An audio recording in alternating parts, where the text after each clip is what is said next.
성도 여러분, 안녕하셨습니까? 오늘 이 아침에도 하나님의 귀하신 은혜가 우리 모든 분들과 함께 하시기를 간절히 축원합니다. 만나의 아침 새벽 기도로 시작하겠습니다. 하늘에 계시는 사랑이 많으신 아버지 하나님 감사합니다. 언제나 매일 저희들에게 베푸시는 하나님의 은혜가 이 아침에도 아침을 뚫고 저희 모든 주의 자녀들에게 함께하고 있음을 인하여 주님 감사합니다. 성령의 터치하심, 우리 아버지 하나님의 그 풍성하신 사랑, 예수 그리스도의 십자가의 그 놀라운 희생의 사랑이 우리 모든 주의 자녀들과 함께할 수 있도록 주여 도와 주시옵소서.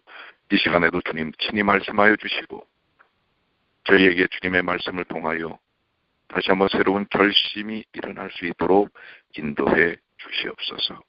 하나님의 베푸신 귀하신 은혜들을 생각하며 더욱더 세상을 향하여 하나님의 복음과 사랑을 나누는 주님의 귀한 자녀들이 되게 하여 주시옵소서. 이 시간 진리의 영이신 성령께서 함께해 주실 줄 믿고 감사드리며 우리 주님 예수님의 이름으로 간절히 기도 올리옵나이다. 아멘. 네, 오늘은 과정 제9과 권력자들을 제자로 양성함입니다. 기억전의 말씀을 먼저 보시겠습니다. 사도행전 6장 7절에 있는 말씀이지요. 하나님의 말씀이 점점 왕성하여 예루살렘에 있는 제자의 수가 더 심히 많아지고 허다한 제사장의 무리도 이도에 복종하니라.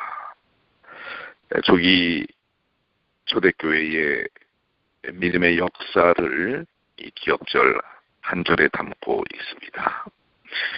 이번 과에 우리가 배워야 할 학습의 목표는 깨닫기입니다. 권력자들 앞에서 설 때 우리가 결코 혼자가 아님을 확신한다. 우리가 세상의 권력 어떻게 보면 참 쉽지 않은 접근이죠. 그러나 그 가운데 하나님께서 함께 하심을 우리가 경험한다고 하는 사실이고요. 느끼기입니다. 과거의 성령께서 신자들을 통해 말씀하셨던 것처럼 오늘날도 그분이 우리를 통해 일하신다는 사실을 믿는다. 과거와 현재와 미래 속에 하나님께서 함께 하시고 하나님이 역사하신다고 하는 사실을 보여주고 있는 것입니다. 행악입니다. 사회적 지위가 어떻든지 그리스도를 증거하는 자들과 협력한다. 그렇죠. 우리가 증거해야 될 부분은 대상의 제약이 없다고 하는 것입니다. 누구에게나 그 사람이 세상의 권력자이거나 아니면 가난한 사람이거나 누구에게나 우리는 복음을 증거해야 할 이유가 있다고 하는 사실을 말씀하고 있습니다. 자, 첫째 날로 하셨어요. 권위를 존중함. 자, 즉 이 권위를 존중함이다라고 하는 것은 정부와 권세자들에게 우리가 어떻게 접근하고 어떤 태도를 올바른 태도를 취할 것인가라고 하는 부분인데요. 교훈입니다. 성경은 하나님의 백성이 하나님의 뜻을 벗어나지 않는 한 세속적인 정부에 복종해야 함을 가르친다. 예수님도 친히 그런 모본을 보이셨다. 특별히 로마서 13장 1절로 7절에 있는 말씀을 통해서 우리에게 필요한 중요한 기별들이 있습니다. 로마서 13장 1절에는 각 사람은 위에 있는 권세들에게 복종하라. 즉 하나님의 백성들은 세상 권력과 세상 정부에 그것이 하나님의 말씀과 어긋나지 않을 때에는 우리는 그 모든 것들을 준수하고 존중하고 그 세상 정부의 정책에 따라야 한다는 사실입니다. 하나님의 백성은 인간 정부를 하나님이 정하신 제도로 인정하며 그것에 대한 순종을 합법적인 범위 안에서 신성한 의무라고 가르쳐야 한다는 사실이죠. 그러나 정부의 주장이 하나님의 주장과 상치할 때 이렇게 배치될 때에는 하나님의 말씀이 모든 인간의 법률보다 위에 있다는 것을 인정해야 하는 것입니다. 우리가 세상의 정부와 권세자들에게 취해야 할 올바른 태도는 세상 권력과 권세에 우리는 복종해야 한다고 하는 것입니다. 그 룰 속에 따라 살아야 한다는 사실입니다. 그래서 우리는 납세의 의무도 있고요. 예수님께서 친히 그런 부분에 대해서 실천하셨고 보여주셨습니다. 또 하나님께서 정하신 제도로 그 세상의 정부의 시스템을 인정해야 한다고 하는 것입니다. 합법적인 범위 안에서 우리는 순종해야 한다는 사실이고요. 정치적인 흐름에 있어서는 중립을 지켜야 한다고 하는 것입니다. 즉 법과 질서를 잘 지키면서 정치적인 면에 있어서는 우리가 물론 선호할 수가 있습니다만은 중립을 지켜야 한다고 하는 것입니다. 그러나 결론적으로 하나님의 법과 상치되는 세상법이 있다면 하나님의 법 우선이라고 하는 사실을 우리는 또한 잊어서는 안 되는 부분이라고 하는 것입니다. 묵상으로 넘어가셔서는 여러분은 세속정부의 권위를 어떤 방식으로 존중하고 있습니까?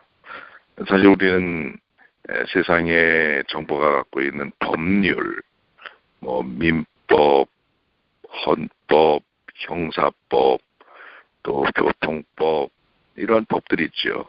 또 납세법 이런 모든 법들을 누구보다도 더 정확하게 지켜야 합니다. 그리고 그것을 하나님께서 주신 권세라고 인정을 해야 하는 것입니다. 그러나 그 법 자체가 이제 죄악으로 물들어서 하나님의 법을 어기게 하려고 할 때는 하나님의 법이 상위법, 앞선법이라고 하는 사실에 대해서는 또 분명한 우리가 태도를 가질 필요가 있다고 하는 것이죠. 적용입니다. 현대 제자들은 불의한 로마 통치하에서 예수님이 보이신 태도를 오늘 어떻게 적용해야 합니까? 그 로마 자체가 불의했지만은 폭력적이고 매우 권력지향적인 것이었지만 그 가운데서도 예수님은 그 로마의 법을 존중해 주셨다고 하는 사실입니다. 그러한 태도를 우리가 또한 배워야 할 것이라고 하는 것입니다. 둘째 날입니다. 읽어보지 못하였는가? 자, 이 둘째 날 월요일 소지에서 우리가 배워야 할 부분은 권력자들을 설득하고 구원하고자 노력하시는 예수님의 모습을 찾아야 합니다. 교훈으로 내려가시면 예수님은 종교 지도자로부터 많은 반대를 받으셨지요. 하지만 그분은 끈질기게 그들을 설득하고 구원하고자 노력하셨다고 하는 것입니다. 반대에도 불구하고 그들을 향하여 계속적인 노력을 그치지 않으셨다고 하는 것입니다. 이 공공연한 적대감에도 불구하고 예수님은 권력자들을 어떻게 대하셨는가? 그게 이제 마태복음 12장 1절로 3절에 이 안식일에 밀밭 사이로 가시면서 제자들이 이삭을 잘라 먹었을 때 정죄하죠, 바리새인들이. 안식일에 하지 못할 일들을 하나이다. 그래서 예수님께서 다윗이 자기와 함께한 자들이 시장할 때 할 일을 읽어보지 못하였느냐라고 하면서 성경 가운데서 그 문제를 풀어갈 수 있는 부분을 지혜롭게 제시하는 것입니다. 그들과 대면하는 중에도 예수님은 그들을 구원하기 위해 항상 노력을 하셨습니다. 그분은 논쟁을 원치 않으셨습니다. 대신 모든 사람에게 구원을 바랬기 때문에 그분은 자신을 죽음으로 몰고 갈 권세자와 영향이 있는 인물들까지도 구원하기 원하셨다는 사실입니다. 아울러서 예수님은 그들의 마음이 다치지 않았다면 감동을 받을 만한 그러한 내용의 말씀들을 주시는 것입니다. 그러니까 그들도 구원받아야 할 소중한 존재라고 하는 사실에 배제시키지 않으셨다고 하는 것입니다. 그래서 그들을 감동시킬 말씀과 또 여러 자료들을 언급하시는 것을 볼 수가 있습니다. 예수님은 자신과 그들 사이에 공감할 수 있는 영역 속에서 호소하셨습니다. 그것을 통해서 그들이 깨닫기를 원했습니다.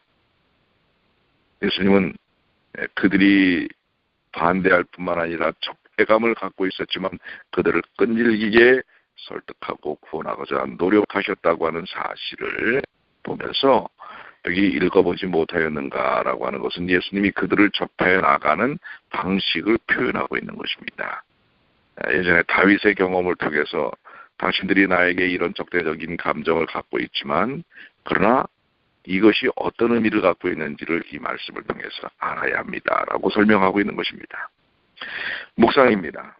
여러분이라면 예수님의 끈질긴 노력에 대하여 어떻게 반응했으리라고 생각합니까? 한번 여러분들이 좀 깊이 한번 묵상을 해보시고요. 적용인데요. 전통적인 입장을 수호하기 위해 진리를 거부하는 우를 범하지 않으려면 어떻게 해야 합니까? 이 말이 무엇입니까? 그 당시 종교 지도자들은 그들의 패러다임, 생각 고정관념에 갇혀 있었다고 하는 것입니다. 그럼에도 불구하고 예수님은 그들 사이로 친절과 사랑과 복음을 통하여 틈새를 찾아서 들어가셔서 그들이 변하기를 원하셨다는 사실입니다. 참 우리가 깊이 생각해 봐야 할 부분이 아닌가, 또 우리의 삶 속에서 배워야 할 부분이 아닌가 이렇게 생각이 되고요. 셋째 날입니다. 백부장입니다.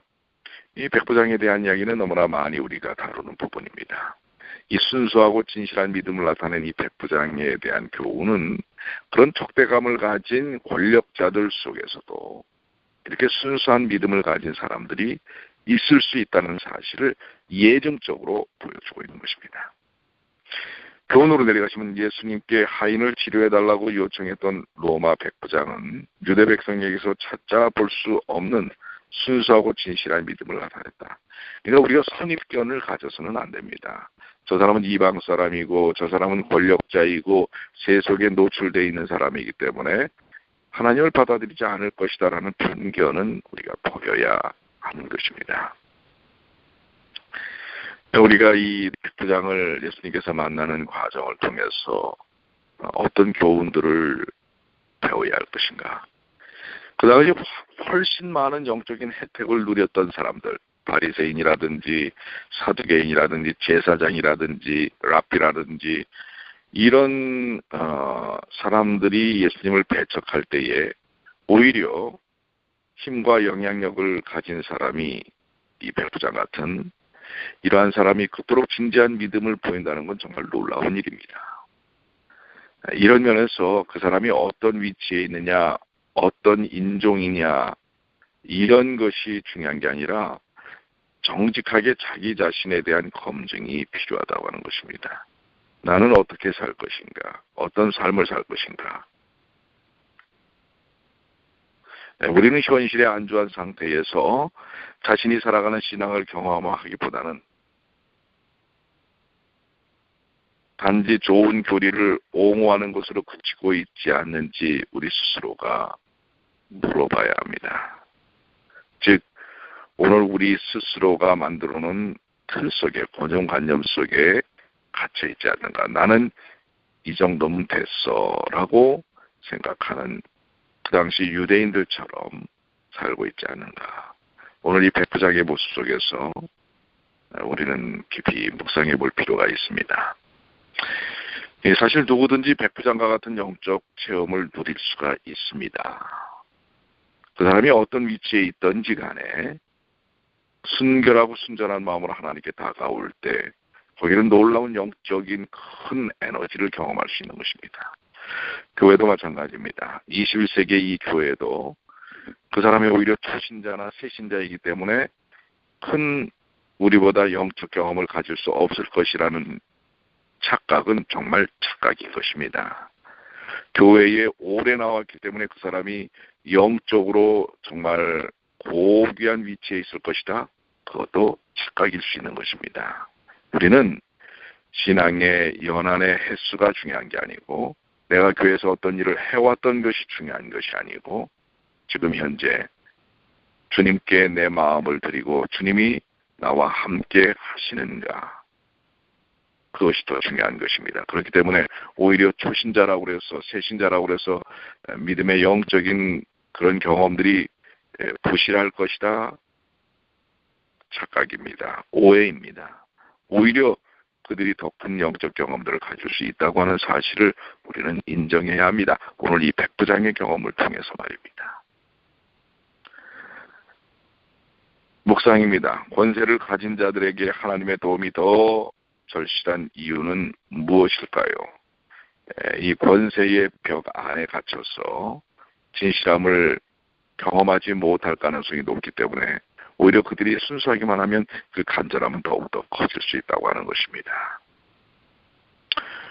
오늘 그런 부분에 대해서 그렇기 때문에 권력자들 중에서 우리가 포기했던 그런 사람들 중에서 예수님을 향한 갈급한 심령이 있을 수 있다고 하는 것 우리는 생각해 봐야 합니다.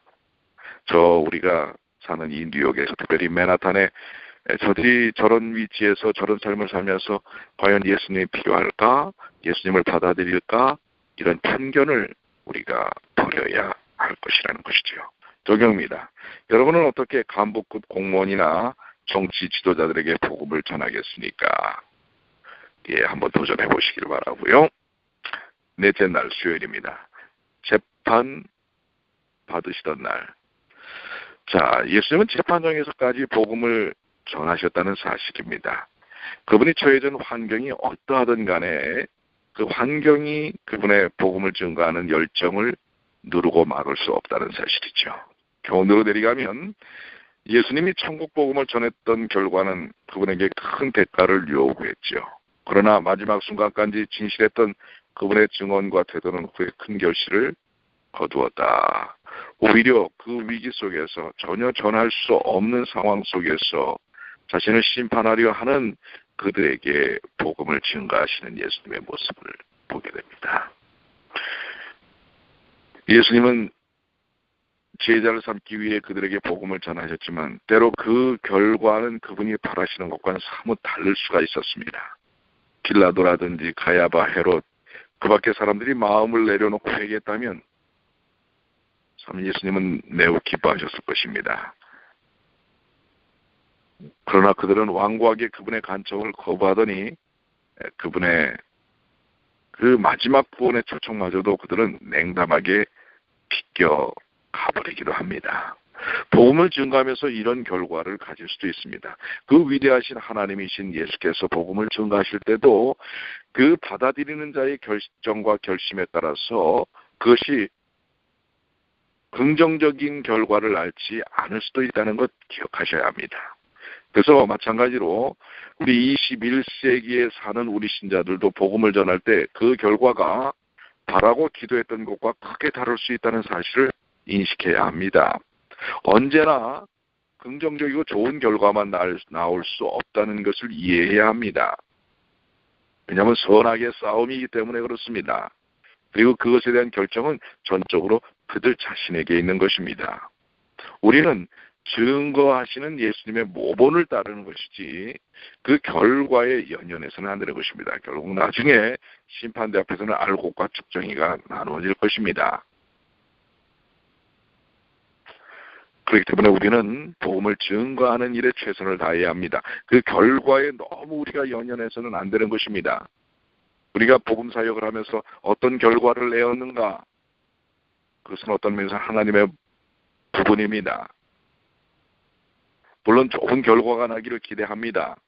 그렇지만은 그렇지 않은 결과가 날지라도 우리는 마땅히 우리가 해야 할 일들을 지속적으로 해야 할 것입니다. 우리는 결과가 나지 않으면 안 하려고 합니다.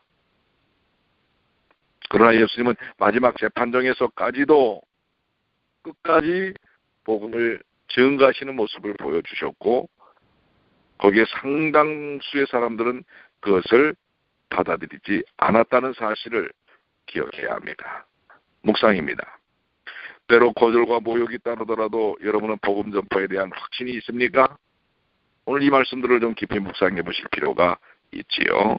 적용입니다.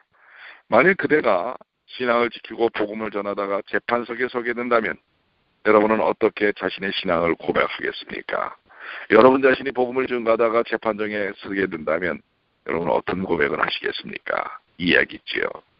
한번 좀 여러분들 생각해 보실 필요가 있지요. 자, 다섯째 날입니다. 초기 폭발. 핍박과 냉대 속에서도 복음의 씨를 뿌린 결과가 나오게 됩니다. 이 교훈을 보시면 초기 신자들은 예수님이 뿌려놓은 복음의 씨로 말미암아 큰 결실을 거두기도 했지만 권력자들은 복음을 거절하고 박해하는 경우가 많았다. 그러니까 이중적인 결과가 나옵니다.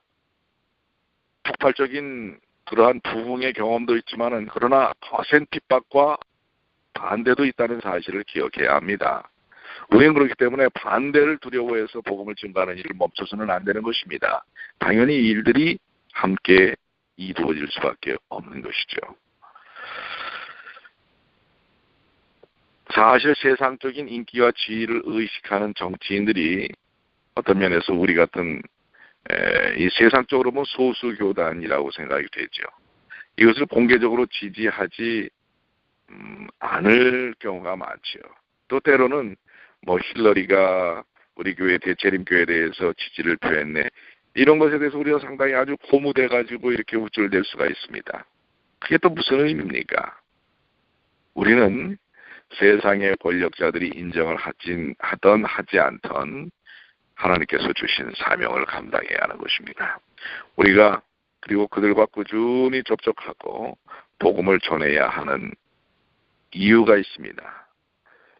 그것은 추수를 하려면 씨를 뿌려야 하는 것처럼 예수님은 열심히 복음을 전파하셨지요. 그의 제자들도 유대지역 곳곳에 복음을 전했습니다.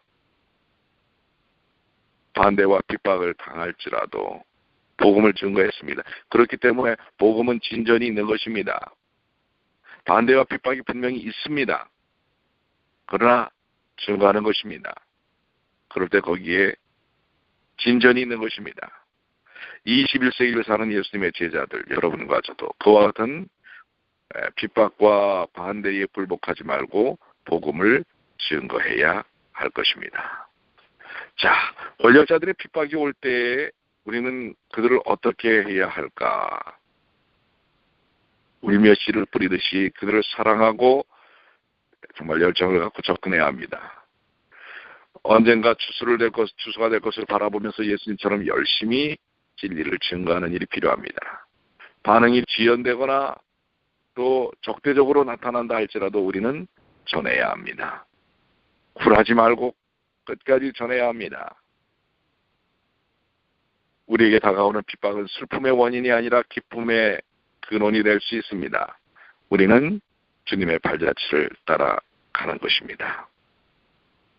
오늘 이것이 이번에 권력자들을 제자로 양성하는 이번 과의 핵심입니다. 항상 긍정적인 결과만 있는 것은 아닙니다. 오히려 반대와 핍박과 적대감이 드러날 수 있지만 우리는 여전히 세상의 권력자들에게도 예수님을 증거해야 한다는 사실입니다. 권세는 하나님께서 주는 것입니다. 예수님은 권세 잡은 자들을 향하여 그들을 구원하기 위해 애를 쓰셨다는 사실을 기억해야 합니다. 권력자 중에서도 선한 양심을 가진 이들이 있다고 하는 사실입니다.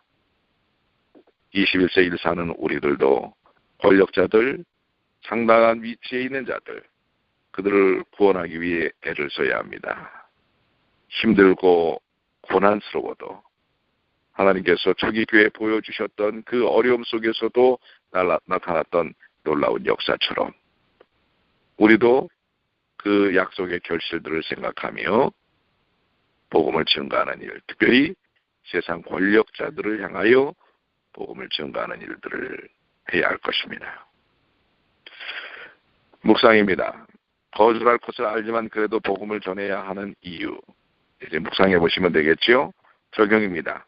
여러분은 주변 인물 가운데 복음을 거절할 것이 예상되지만 그래도 복음을 전할 대상은 누군가요? 한번 좀 적어보시길 바랍니다. 그리고 그들을 위해 오늘 기도하시지 않겠습니까?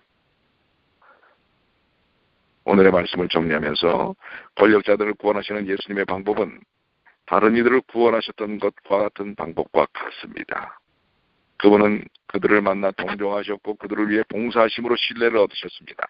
예수님의 방법과 다른 지름길로 가려는 모든 시도는 성공하지 못할 것입니다. 눈물로 씨를 뿌려야 합니다. 인내로 뿌려야 합니다. 사랑으로 접근해야 합니다. 오늘 여러분들 결과에 두려워하지 마십시오. 실패할 수 있습니다. 그들이 받아들이지 않을 수 있습니다. 그러나 그것은 실패가 아닙니다. 그것은 우리가 해야 할 마땅한 일이라고 하는 사실을 올해 이제